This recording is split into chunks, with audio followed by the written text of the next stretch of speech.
कबूतर भी क्या याद ही करेगा कि उसने गोरी को अपनी नौकरानी रखा था। हुआ यूं कि दूर किसी जंगल में कबूतर को अपने घर का काम करवाने के लिए एक नौकरानी की जरूरत थी। वो सोच रहा था कि नौकरानी कहाँ से ढूंढे। फिर उसे एक विचार आता है। वो कुछ पंफलेट छुपवा कर पूरे जंगल में गिरा देता है।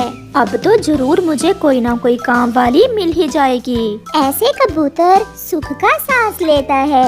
वो अपने विचार पर बहुत खुश था। अरे ये क्या है, मैं उठाकर पढ़ती हूँ इसे।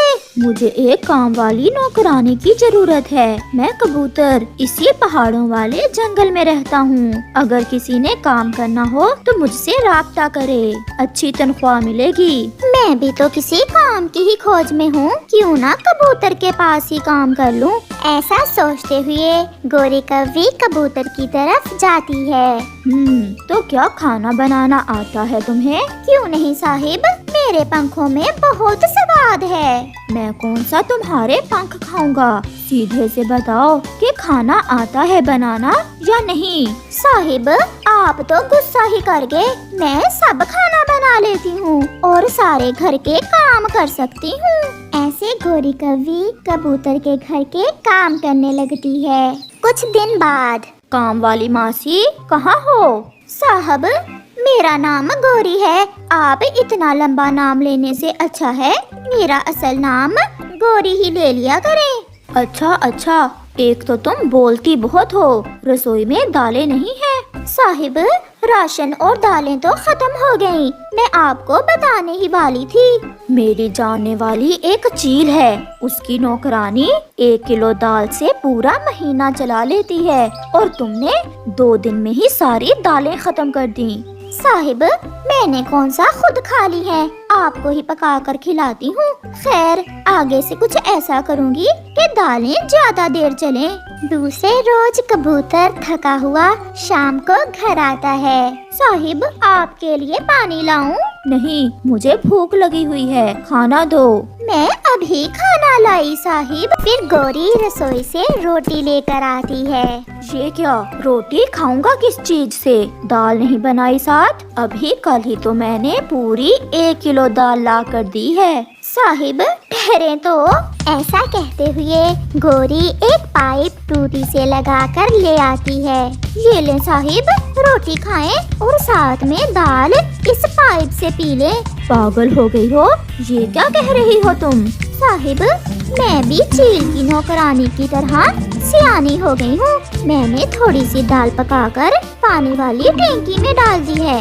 अब पूरा महीना ही खत्म नहीं होगी दाल।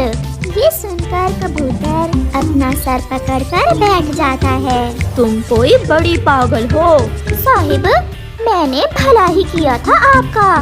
स्वाद अच्छा है, आप पाइप को चोंच तो लगाएं, मैं टूटी खोलती हूँ। उस चील की नौकरानी से तुम्हारा क्या मुकाबला? चील उसे एक काम करने भेजती है तो वो सारे काम एक साथ ही करके वापस लौटती है। वो कैसे साहिब?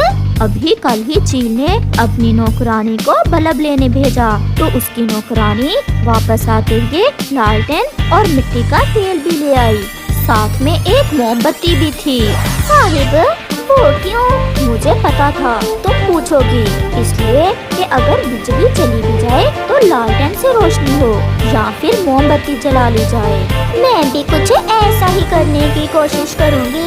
साहिब कुछ दिन गुजर जाते हैं। एक दिन कबूतर को बुखार हो जाता है और कबूतर अपनी नौकरानी गोरी कौवी से कहता है, गोरी जाओ और बुलबुल डॉक्टर को लेकर आओ, मुझे सख्त बुखार है। मैं अभी गई साहिब।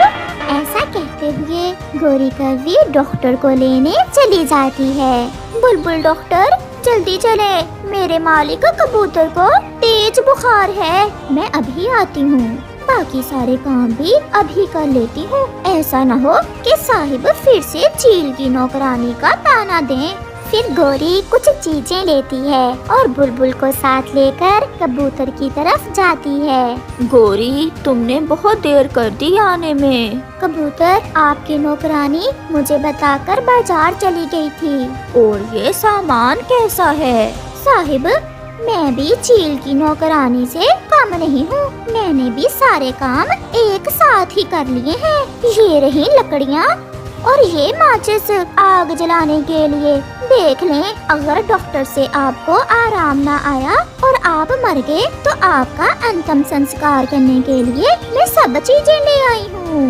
मैंने बड़ी गलती की जो तुम्हें काम पर रखा है। साहिब, उस दिन आपने ही तो कहा था कि चील की नौकरानी बल्ब लेने गई तो साथ में लालटेन भी ले आई। आपके मरने के बाद भी तो ये सब लेने मुझे ही जाना था। ये सुनकर कबूतर गुस्से से लाल पीला हो रहा था, मगर गोरी कौवी हैरान थी कि मालिक खुश क्यों नहीं।